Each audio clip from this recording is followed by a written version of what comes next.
Hello students, welcome to my channel Prakash sir. Coordination chemistry का last part आपका बचा हुआ है, एप्लीकेशन ऑफ कोऑर्डिनेशन केमिस्ट्री। ठीक है, तो इसको भी ध्यान से समझ लेते हैं। 4 पॉइंट्स है इसमें, एक एक को मैं अच्छे से एक्सप्लेन करता हूँ, आपको समझ में आएगा कि हम इसका एप्लीकेशन कहाँ पे इस्तेमाल करते हैं। तो पहला आपका बायोलॉजी। देखो बायोलॉजी में क्या है ना कि कुछ आपके प्लांट्स और एनिमल्स में कॉम्प्लेक्सेस ही है ऐसे जिसमें वो जो मतलब कॉम्प्लेक्स का फॉर्मेशन करता है। जैसे आपका क्लोरोफिल हो गया, उसमें मैग्नीशियम का कॉम्प्लेक्स होता है।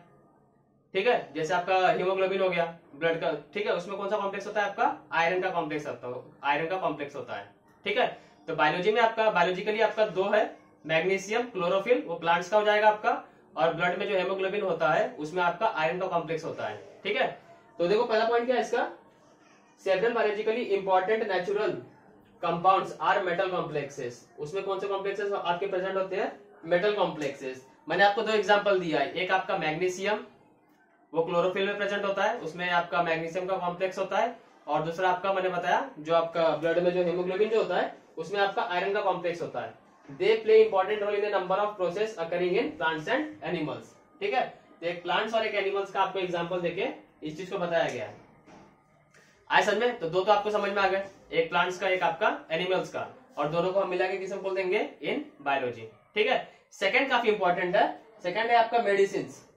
ठीक है ना, देखो मेडिसिन में क्या होता है आपका, जब मैं पढ़ा रहा था आइसोमर्स तो वहां पर एक चीज बताया भी था कि एक सिस प्लेटिन करके एक स्ट्रक्चर होता है, सिस प्लेटिन, वहां पे प्लेटिनम का कॉम्प्लेक्स था।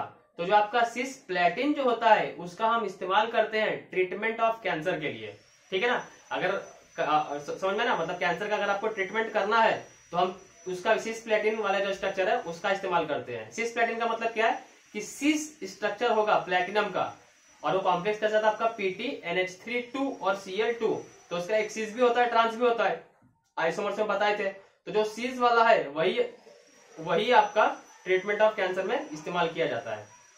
ये एक पहला हो गया। एक दूसरा जो मैंने यहाँ पे एक और लिखा है, ये आपका प्लेटिनम वाला पहला हो गया, और एक और मैंने यहाँ पे लिखा हुआ EDTA। EDTA का हम इस्तेमाल करते हैं लीड पॉइजनिंग के लिए। देखो लीड का क्या है, पहले मैं आपको समझा देता हूँ।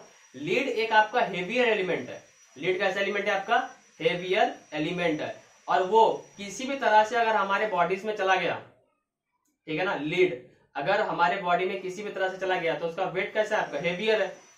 ठीक है ना, तो हेवियर होने से क्या होता है कि वो हमारे बॉडी से फिर रिमूव नहीं हो पाता है।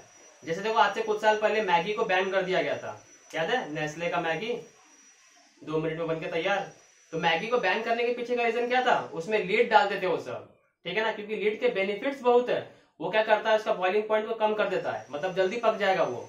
ठीक है, तो 2 मिनट का जो था एडवर्टाइजमेंट, वो शायद से इसलिए उन्होंने डाला था कि वो जल्दी तैयार हो जाता है। ठीक है ना, तो जल्दी तैयार होने के पीछे का रीजन क्या था उसका, कि उसमें लीड डाला जाता था, और लीड क्या करता था, उसका बॉइलिंग पॉइंट को कम कर देता है। ठीक है ना, तो जल्दी पक जाएगा आपका। ठीक है, लेकिन बाद में जो फूड सिक्योरिटी वाले जो होते हैं, उन्होंने जब उसके केमिकल्स को देखा तब उन्हें पता चला कि इसमें तो डाला हुआ है लीड, और लीड अगर हमारे बॉडी में चला गया तो फिर वो प्रॉब्लम क्रिएट करता है। प्रॉब्लम क्रिएट क्या करता है? वो मतलब पॉइजन नहीं है, लेकिन अगर आपकी बॉडी में चला गया एक बार तो आप फिर उसको निकाल नहीं सकते हो। ठीक है, तो एक आपका मेथड है EDTA। अगर आप इथिलीन डाइअमाइन टेट्राएसीटेट का आयन लेकर आ रहे हो तो हम इसके इस्तेमाल से लीड पॉइजनिंग को खत्म कर सकते हैं, या फिर समझा ना क्या बोल रहा हूँ? तो EDTA जो एक कॉम्प्लेक्स है, इससे आप कर सकते हो, लेकिन काफी हद तक वो आपका कारगर नहीं है, बॉडी के लिए कारगर नहीं है, वो निकलता ही नहीं है। ऐसा में, और स्टील जो होता है ना आपका, स्टील इसलिए अभी इंडियन गवर्नमेंट भी इस पर बहुत काम कर रही है कि जो आपका स्टील है उसमें बोला गया है कि उसमें लीड को नहीं डालने के लिए। ठीक है, तो क्लास में जब आओगे तो एक बार कभी बता दूंगा, ये टॉपिक अपना खुलेगा तो, कि लीड क्या और प्रॉब्लम क्रिएट करता है। और एक आपका मर्क्यूरी भी है। ठीक है ना, अभी गवर्नमेंट मर्क्यूरी जो है उसका भी उस पर थोड़ा सा रोक कर रही है। जैसे आपने देखा होगा पहले के जमाने में जो बैटरीज जो आते थे, बैटरीज, तो उसमें लीड का इस्तेमाल होता था, लेकिन अब हम क्या किए, उस लीड वाली जो बैटरी है उसको पूरा हटा दिए, अब लिथियम आयन बैटरी चल रही है हमारी। ठीक है ना, क्यों? क्योंकि जब वो बैटरी खराब हो जाता है तो हम क्या करते हैं, अब ग्राउंड में फेंक देते हैं, और जैसे ग्राउंड में डाल दिए तो समझ लो अगर वो ग्राउंड एग्रीकल्चर पर्पज के लिए इस्तेमाल हो गया तो लीड तो पूरा मिल जाएगा ना उसमें। समझ में? आपने जो मतलब वहां पे फसल उगाई है तो उसमें चले जाएगा, अब आप सीधा ही उसमें जो आपका ह्यूमन बींग्स है वो इंटेक कर लेंगे उसको, तो उससे बहुत प्रॉब्लम्स क्रिएट हो जाते हैं। इसलिए क्या किया गया है कि वो जो लीड के जो बैटरीज थे, गवर्नमेंट ने उसको धीरे धीरे करके बैन कर दिया है। ऐसा में, तो उसका अगर आपको ट्रीटमेंट करवाना है तो किससे होता है? आपका EDTA से, लेकिन बॉडीज के लिए वो ज्यादा कारगर नहीं है। ठीक है, होता है लेकिन उतना कारगर नहीं है आपका। थर्ड है आपका टू एस्टिमेट, ये इसने लिख दिया यहाँ पे EDTA is used for treatment of lead poisoning. तो लीड पॉइजनिंग से बचने के लिए हमें किसका ट्रीटमेंट कराना पड़ता है? EDTA का। ठीक है, याद है ना, हेक्साडेंटेट एजेंट था। उसका एक और काम होता है to estimate hardness of water. Third point है आपका to estimate hardness of water. देखो वाटर जो है वो हार्ड का मतलब क्या है कि उसमें इंप्यूरिटीज ऐड होगी। किसकी इंप्यूरिटीज ऐड होती है? मैग्नीशियम और कैल्शियम की। ठीक है ना, ये तो क्या लिखा हुआ है, वाटर जो है उसमें किसकी इंप्यूरिटीज ऐड होती है? कैल्शियम और मैग्नीशियम के आयंस प्रेजेंट होते हैं। जैसे वाटर जो आएगा ना तो वाटर H2O तो होता ही है उसमें, और उसमें कैल्शियम और मैग्नीशियम के आयंस भी होते हैं। ठीक है, तो उसी के लिए क्या, जब स्टार्टिंग में जैसे आपका जो टैप वाटर है उसमें कैल्शियम और मैग्नीशियम के आयंस भी रहेंगे। ठीक है, तो आप पियोगे तो आपको थोड़ा सा भारी भारी मतलब क्या बोलते हो, सॉफ्ट नहीं लगता है वो। ठीक है, क्योंकि कैल्शियम और मैग्नीशियम क्या कर देते हैं, उसको हार्ड कर देते हैं। तो हमें क्या करना पड़ेगा, जो हम ऑस्मोसिस ये सब जो प्रोसेस करवाते हैं तो उसमें क्या करते हैं, हम इस कैल्शियम और मैग्नीशियम का आयंस को ही रिमूव करते हैं, या फिर हम इंप्यूरिटीज को रिमूव करते हैं। समझ में आया?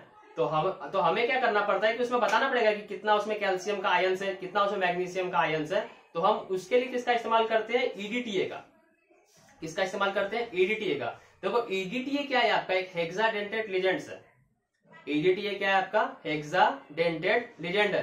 तो जो मैग्नीशियम और जो आपका कैल्शियम जो आयंस थे वो क्या करेगा? कॉम्प्लेक्स फॉर्म कर लेगा। किसके साथ? EDTA के साथ। समझा? देखो पानी था ना, पानी में कैल्शियम और मैग्नीशियम प्रेजेंट थे। अब हमें ये चेक करना है कि कितना हार्ड वाटर है, तो हम क्या करेंगे? EDTA को पास करवा देंगे उसमें। जैसे ही आप EDTA को पास करवा दोगे तो कैल्शियम और मैग्नीशियम कॉम्प्लेक्स फॉर्म कर लेता है। किसके साथ? EDTA के मॉलिक्यूल के साथ। ठीक है, तो पानी में जितना भी कैल्शियम और मैग्नीशियम था उसने कॉम्प्लेक्स फॉर्म कर लिया है EDTA के साथ। और हम ये जो कॉम्प्लेक्स है इसी को फिर मेजर करके बता देते हैं कि वाटर जो था आपका इतना हार्ड है। असल में तो इस मेथड से हम बता पाते हैं कि हार्डनेस ऑफ वाटर कितना है आपका। ठीक है, ये थर्ड पॉइंट था। क्लियर हो चुका होगा मैं क्या बोलना चाहता हूं। लास्ट है आपका इलेक्ट्रोप्लेटिंग। इलेक्ट्रोप्लेटिंग, देखो इलेक्ट्रोप्लेटिंग का मतलब आपको पता ही होगा कि 10th में भी पढ़ा है आपने कि जैसे कोई भी आपके पास एक मेटल है, उसको अगर आपको एटमॉस्फेयर से बचाना है, क्योंकि देखो एटमॉस्फेयर में ऑक्सीजन प्रेजेंट है, तो ऑक्सीजन क्या करेगा उस पर, अगर वो खुला हुआ है, ठीक है ना, एक मैं आपको एग्जांपल एक बताता हूँ। ठीक है, समझ में आ रहा है कैसे बोल रहा हूँ? जैसे आपके पास ये मेटल रखा हुआ है, तो इस पे अगर डायरेक्ट कांटेक्ट आ रहा है आपका ऑक्सीजन का, बाकी सब गैसेस का, तो इसका सरफेस खराब हो जाएगा आपका। ठीक है, और अगर आप इसका इस्तेमाल कर रहे हो तो ये जो सरफेस जो रहेगा ये आपका खराब हो जाएगा। जैसे आपने देखा भी होगा बहुत सारे मेटल को कोने कोने से कट जाते हैं वो सब। ठीक है, तो उसके सरफेस को बचाने के लिए हम क्या करते हैं? इलेक्ट्रोप्लेटिंग। इलेक्ट्रोप्लेटिंग का मतलब क्या होता है? जैसे आपका ये सरफेस है, ये हमें पता है कि बार बार इसका इस्तेमाल होने वाला है। जैसे आपने इस तरीके से कोई दूसरा मेटल लिया, इसके ऊपर घस दिया, तो खराब क्या होगा? इसका सरफेस ही खराब होगा ना। आपने नीचे से घस दिया तो नीचे का सरफेस खराब हो जाएगा। ठीक है, क्योंकि जब आप मेटल है तो मेटल जो है वो हेवियर लोड के लिए ही उसका एप्लीकेशन होता है, तो इस पे आप बहुत हेवी लोड का पास करवाओगे ना, तो जब पास करवाओगे रखोगे तो ये जो मेटल जो रहेगा नीचे से, ये हो सकता है कि आपका कुछ उसमें डैमेज हो जाए। ठीक है, तो हम चाहते नहीं है कि उसमें कोरोजन हो या फिर कुछ तरीके की और प्रॉब्लम हो, इसलिए हम क्या करवा देते हैं? इलेक्ट्रोप्लेटिंग। इलेक्ट्रोप्लेटिंग का मतलब क्या है कि आप उसके ऊपर से, जैसे ये है, इसके ऊपर आप एक प्रोटेक्टिव लेयर दे दोगे किसी का भी। ठीक है ना, क्या करोगे? प्रोटेक्टिव लेयर दे दोगे। प्रोटेक्टिव लेयर का काम क्या रहेगा? इस पे उसने लेयर फॉर्म कर दिया है, अब आप इसका इस्तेमाल कर रहे हो। जैसे इस पे एक लेयर दूसरे की चढ़ गई, किसी दूसरे मेटल की मैंने एक लेयर यहाँ पे चढ़ा दिया। अब जब आप इसका यूज कर रहे हो तो देखो ये जो मेटल जो था ना, इसका ये वाला सरफेस आप कांटेक्ट में नहीं आएगा, उसका लेयर वाला सरफेस आपका कांटेक्ट में आएगा। और जब लेयर वाला सरफेस जब आपका कांटेक्ट में आएगा ये वाले मेटल के साथ, तो खराब होगा भी तो कौन सा होगा आपका? वो लेयर खराब होगी ना, जो आपने लेयर ऊपर से चढ़ाई है। मेटल तो आपका बच जाएगा, ये समझ में आया। और ऑक्सीजन जब उस पर अटैक करेगा आपका, तो जो प्रोटेक्टिव लेयर जो आपने चढ़ाई है उसके ऊपर वो अटैक करेगा, तो मेटल तो आपका बच जाएगा ना। समझ में आया? तो इसलिए हम क्या करवाते हैं? इलेक्ट्रोप्लेटिंग। तो इलेक्ट्रोप्लेटिंग बेसिकली जो आपके कॉम्प्लेक्सेस होते हैं, वो साइनाइड के जो कॉम्प्लेक्स होते हैं, हम उसके हेल्प से इलेक्ट्रोप्लेटिंग करवाते हैं। ये समझ में आया इलेक्ट्रोप्लेटिंग का मतलब क्या है? उसका एप्लीकेशन काफी ज्यादा है। ठीक है ना, आपने 10th में भी पढ़ा होगा इस इलेक्ट्रोप्लेटिंग को, कोरोजन वाले चैप्टर में है, मेटलर्जी वाला जो चैप्टर था ना उसी में है। इसका मेन वही है, अब यहाँ पे दे दिया है तो इसलिए बता रहा हूँ, वो मेटलर्जी में आपको पढ़ना है इस चीज को।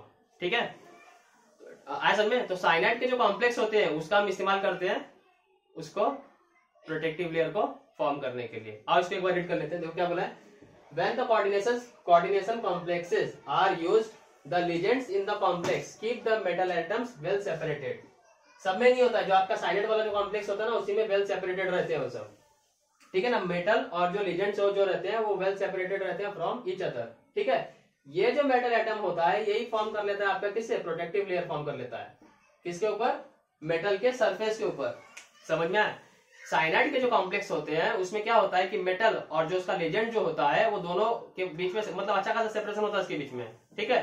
तो क्या होता है कि उसका जो मेटल जो होता है वो एक प्रोटेक्टिव लेयर फॉर्म कर लेता है किसके ऊपर, दूसरे मेटल के ऊपर, ठीक है, मेटल के सरफेस के ऊपर, ऑन द सरफेस, ठीक है। और उसमें किसका इस्तेमाल करते हैं हम, साइनाइड के कॉम्प्लेक्स का। एक है आपका KAgCN2 और एक है आपका KAuCN2।